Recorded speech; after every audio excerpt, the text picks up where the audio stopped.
Hey guys, welcome to our channel. And if you are facing an annoying issue in Minecraft that requires timeout or connection timeout prompted on your screen, that means you have just disconnected from your internet connection, or it is caused for the internet issue. So make sure that you are on a stable internet, so you can just unplug your Ethernet cable if you're connected with Ethernet cable, or you can just turn off your Wi-Fi router and turn it on back again after 30 seconds.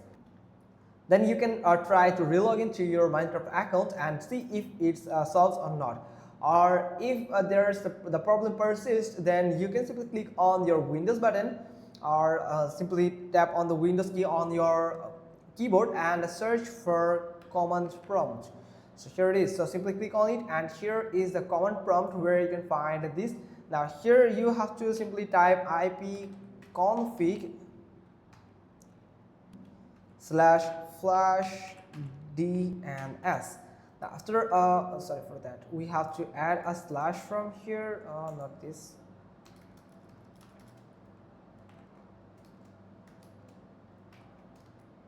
Here, config flash DNS. Now you have to simply hit enter.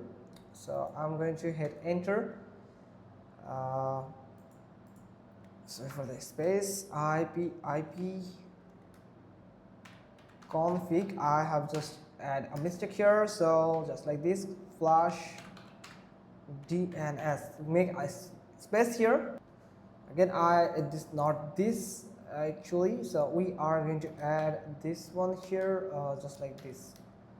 So and now flash DNS. Now you have to hit enter, and here you can see Windows IP configuration successfully flashed the DNS resolver cache.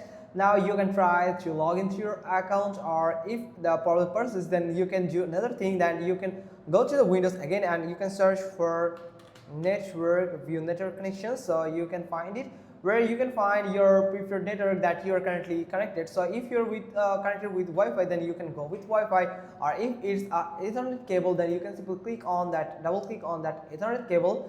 Now simply click on properties from here. Now go to the internet protocol version. Now click on properties again. Now select use the following DNS server address, and you can add 8888 to your preferred DNS servers, and alternate DNS server you can use 8844. So then you can simply click on apply and OK, and you can try to log in, and it will just refresh your internet connection and change the DNS server. That can actually help you to solve this issue. So I hope you got this. If so, then give us a thumbs up, leave a comment below, and thanks for watching. Till next time.